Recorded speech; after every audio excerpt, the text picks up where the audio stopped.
আসন্ন ঈদ উল আজহার সিনেমা উৎসবে নতুন মাত্রা যোগ করতে আসছে বহুল আলোচিত সিনেমা মালিক।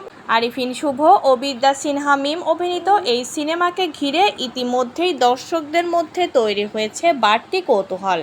এবার সেই উত্তেজনায় আরও বাড়িয়ে দিলেন মিম নিজেই। সম্প্রতি সামাজিক যোগাযোগ মাধ্যমে সিনেমাটির একটি রোমান্টিক গানের কয়েকটি ছবি শেয়ার করেছেন এই অভিনেত্রী। ছবিগুলো প্রকাশের পর থেকেই ভক্তদের মধ্যে শুরু হয়েছে আলোচনা।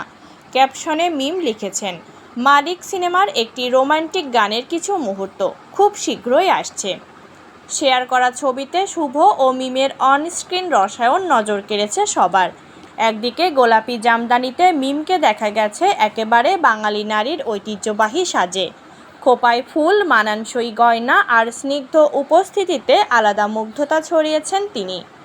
অন্যদিকে শুভকে দেখা গেছে ভিন্নভাবে।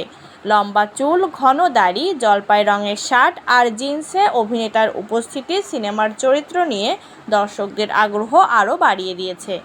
ঈদে মুক্তির অপেক্ষায় থাকা মালিক নিয়ে ইতিমধ্যেই সিনেমা প্রেমীদের মধ্যে তৈরি হয়েছে প্রত্যাশা। বিশেষ করে রোমান্টিক গানের ঝলক প্রকাশের পর সিনেমাটি ঘিরে সামাজিক যোগাযোগ মাধ্যমেও বেশ আলোচনা বেড়েছে।